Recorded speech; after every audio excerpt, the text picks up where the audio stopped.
Hello, I'm Matt Galloway, and this is the Current Podcast. Lebanon has become a second front in the continuing conflict between the United States, Israel, and Iran. Israel has been fighting Hezbollah for just over a week after the Iran-backed militant group launched missiles into Haifa in response to the killing of Iran's supreme leader.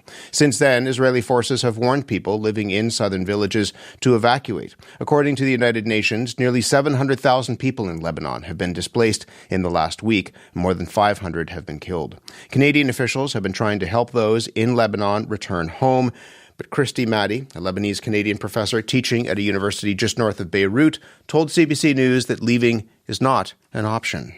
From my house, because it's in the mountains, I can actually see Beirut and I can see the explosions happening. I can also hear them. Christy says she's staying because she doesn't want her students to lose their school year, though she admits it's been difficult for them to get through class. It's not easy at all, especially because they know that also some of their classmates have been displaced, or some of their classmates have family members that are not okay or living in other areas that are being targeted as well. They're glued to the news. They are following what's happening in the country. So it kind of feels surreal for them to do their homework, to have to study for exams. However, I'm a person also that comes from the war generation in Lebanon, and we did that as well. We want education to continue so that they don't end up losing their year. Tasnim Chaaban is a journalist with L'Orient Today. She is in Beirut. Tasnim, hello. Hi, Matt. How are you? I'm okay, thanks. We just heard about those students being glued to the news. The news right now is that the Israeli military says it has launched extensive attacks on both Beirut and Iran as well. So how are you doing? What's the latest there? I'm all right. As you can hear in the background, there are ambulances around, so I'm assuming there might have been a strike. We're dealing with the repercussions of a very intense military strikes on Beirut's southern suburbs, and they have hit Beirut itself, central Beirut, twice. Just this morning, there was a strike a few blocks away in Aisha Bakkar. Israel claims that it struck a center for the Jama'a al-Islamiyya. So far, the death toll has been 4 people, at least. What have you heard from people in those southern villages in Lebanon? They were told, as I mentioned, to evacuate by Israel. Mm-hmm. Some people have chosen to stay. What have they told you? People who decided to stay in those villages are split into two. So some villages are not Shiite majority. Mostly Shiite majority areas are the ones that have been struck heavily. Some villages that are not Shiite majority, most of the people in those towns decided to stay. They initially thought that those villages would not be attacked, and therefore they decided to remain in the area. However, as of yesterday, we see those villages being evacuated one after the other. Villagers were very reluctant to leave the area. However, they left after an Israeli strike hit and killed a man who was watering his garden. And there was another incident in Klaya where a priest was killed by Israeli artillery shelling. They were relocated into Sur. Sur is a huge, densely populated coastal city. The other category of people did not want to leave because they genuinely do not have any other place to leave. And they learned that from the last war, that they don't want to be sleeping on the streets as we are seeing in Beirut. They don't want to be sleeping on the streets. They don't want to be sleeping in their cars. And therefore, they decided to just stay. And accordingly, some of those families have been bombed and killed. And is that what you're seeing in Beirut, where, I mean, hundreds of thousands of people, as I mentioned, have been told to flee, and many of them have come to Beirut, and we're being told that many of those are sleeping on the streets or in their cars. Is that what you're seeing? Yes, exactly. So this huge, lively, bustling city has turned into one big refugee camp. It is getting better day by day, in the sense of as soon as the strikes happened, most of the people fled to Beirut and Shuf because those are the closest safe areas they could think of. But there are more places up north and in the mountains. So initially, Beirut was packed with people. The seafront was packed with people sleeping on the streets, in their cars. As a government response, obviously, public schools and universities turned into housing shelters. So all of those were filled within the first hours. All the hotels were filled within the first hours, and so were most of the Airbnb apartments. So a lot of people either could not afford staying there, or had nowhere to live and were sleeping on the streets, in their cars, in public gardens, and places where usually protest, for instance, in downtown. And the government is currently trying to move people group by group towards other places in the north. So it is to a certain extent getting better inside Beirut. But again, the influx has been huge for the government to deal with. So it's going to take some time and resources, which the government does not have. Human Rights Watch has been reporting that its researchers verified and geolocated images, 8 images showing the use of white phosphorus being deployed by the Israeli Defense Forces over a town in southern Lebanon. This is considered an incendiary weapon under the protocol of the Convention on the Prohibition of the Use of Certain Weapons. Although Israel has not signed that protocol, isn't bound by it. We asked the Israeli Defense Forces about this. They sent us a statement. It reads in part, the IDF is currently unaware and cannot confirm use of shells that contain white phosphorus in Lebanon as claimed. How much do you know about those claims? In the beginning, what's important to note is the fact that all weapons are basically banned to be used in civilian areas, not only white phosphorus. But what's so dangerous about white phosphorus is the fact that it cannot be bioremediated. So it basically kills the soil and eventually it seeps into the ground and the water and the irrigation system. And this is not the first time that Israel uses white phosphorus bombs on Lebanon. It has actually used it in the last war in 2024. And this is not the first time that the Israeli army denies or reports that it has no clue what's happening. We're going to speak more in just a moment about the response of the Lebanese government, which has lashed out against Hezbollah. But from your perspective, just briefly, how divided are people in Lebanon over how they feel about Hezbollah?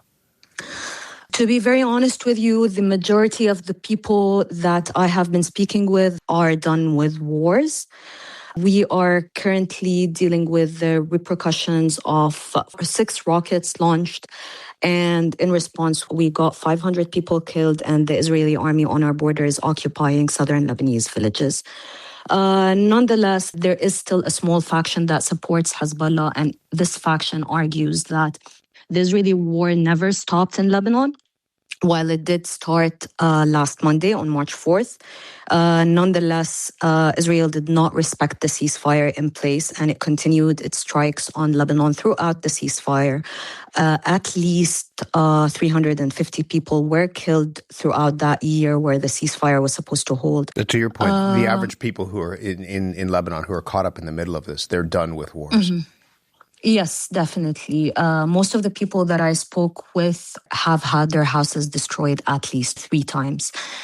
Since the 2006 war with Israel, continuously the same places have been struck. So people at this point just genuinely would like to have some peace, some respite. We actually had hope in our government. We, for one of the very few times, have a very competent prime minister who was actually the head of the ICC. We have a great president. We have a government that actually was doing something for Lebanon. And at this point, we are done with war and wanted to up and build our country. In short, honestly, Hezbollah is facing backlash from the people and from the government, as you can tell from the government response. Tasnim, it's good to speak with you about this. Take care of yourself and thank you very much. All right, cheers. Thank you. Tasnim Chaaban is a journalist with L'Orient today. She was in Beirut. Hussein Ibish is a senior resident scholar at the Arab Gulf States Institute. It's a think tank based in Washington, D.C. He's also in Beirut today. Hussein, hello to you. Great to be with you, Matt. How really good to have you back on the program. We just heard people in Beirut and beyond are done with wars. You wrote in The Atlantic, Lebanon once again has been plunged into a war that had nothing to do with its national interests by a militia group that has retained a private army and run its own foreign policy for decades. What do you understand about why Hezbollah did this firing on Israel? Well, I mean, it stems from their political ideology. They were founded in 1982 after the Israeli invasion of that year and then subsequent occupation, which lasted for a long time, under the guidance of Iran. It was Iran's, it was shortly after the 1979 revolution, and it was the Islamic Republic's first effort to spread its ideology into, at the very least, Shiite majority Arab areas in the Middle East, to go beyond the Persians and get the Khomeini ideology into the Arab world. And Hezbollah was the kind of test case for that. And since then, there have been similar groups in Syria, in Iraq, in Yemen, Bahrain to some extent, and elsewhere. Hezbollah also it was decimated. Its leadership, political and military leadership, was absolutely decimated in 2023 and 2024 after the group sort of half-heartedly joined the Hamas war against Israel. Israel just took the opportunity to very cunningly and suddenly escalate with the pager attacks that killed thousands of people instantaneously, and then they sabotaged the pagers, and then they decimated the leaders. And so that has meant that Iran is even more fully in control of Hezbollah than ever. So whatever the Iranians want, they get. There has been a fierce reaction from the Lebanese government. The Lebanese president said that Hezbollah, in his words, is an armed faction, places no value on Lebanon's interests nor on the life of its people. The prime minister said that the strike on Israel was an irresponsible and suspicious act that jeopardizes Lebanon's safety and security. And on Monday, the cabinet declared Hezbollah's military activities illegal and instructed the military to confiscate the organization's weapons. What do you make of that? Well, I think it's an inflection point, at least politically. Now, whether they can successfully disarm Hezbollah or limit its arms and its ability to dictate to the state or impose its will on a society without consulting anybody on matters of force and war and peace remains to be seen. The striking thing is that there's virtual consensus of anger and backlash here against Hezbollah. Everyone who isn't Hezbollah, including their Shiite allies in the previously dominant Shiite party Amal, which includes the Speaker of Parliament, Nabih Berri, who serves this crucial role because, he's politically close to Hezbollah and he can speak to the outside world because he's not deemed a terrorist or, in any way directly associated with them. He's in a rival party from the same community.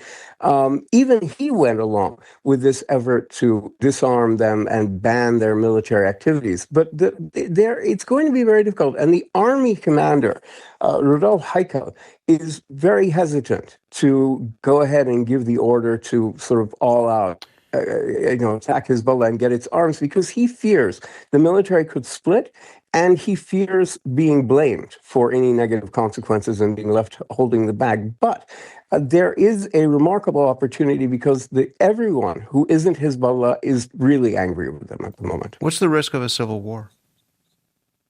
Yeah, it's considerable. I mean, that's really the serious concern because the Shiite community in Lebanon is still traumatized by, decades of war with Israel, and especially the 2023 and 2024 war, which, really was brutal.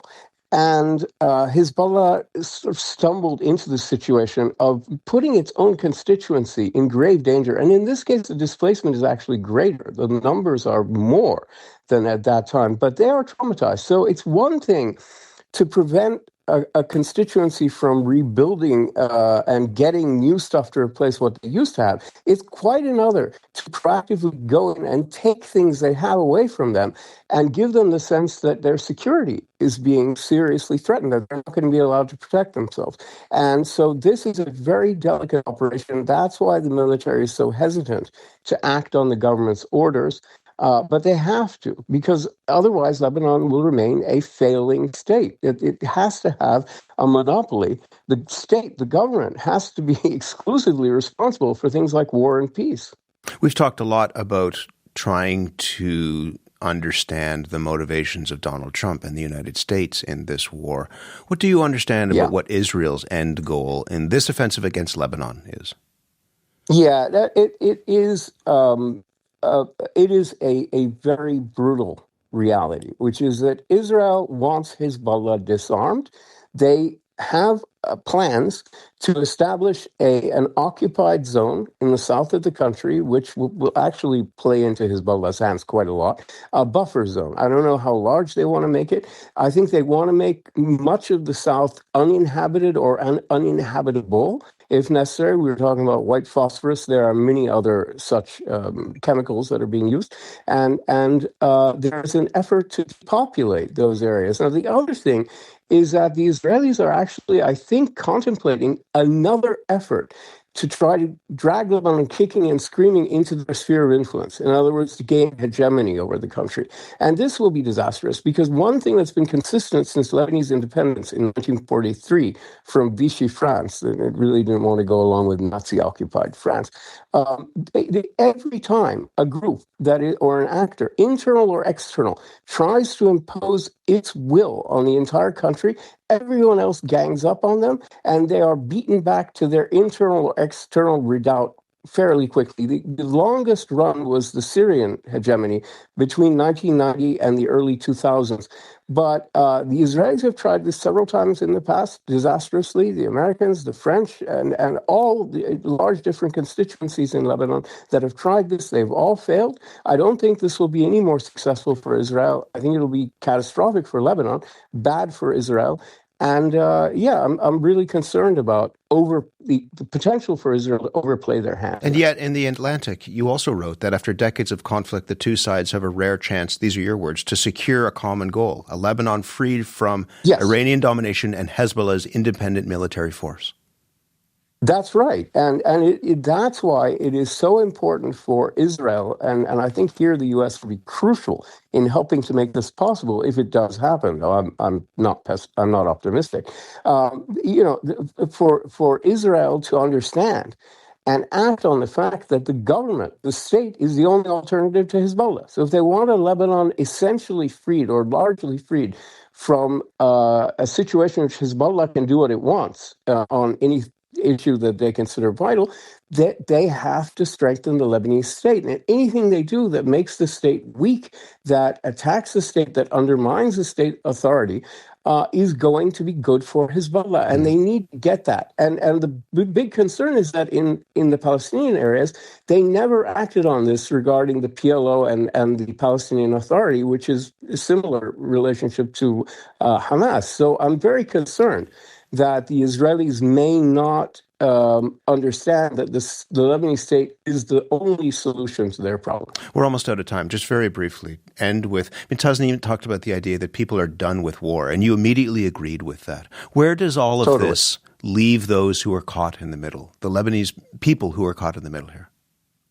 Well, it's yet another disaster, and they're exhausted. They're just exhausted. The economy has collapsed. Their money was basically taken out of the country by the elites, and bank accounts emptied, and there's so much destruction everywhere. The port explosion. It's been nothing but a parade of miseries, a parade of horribles.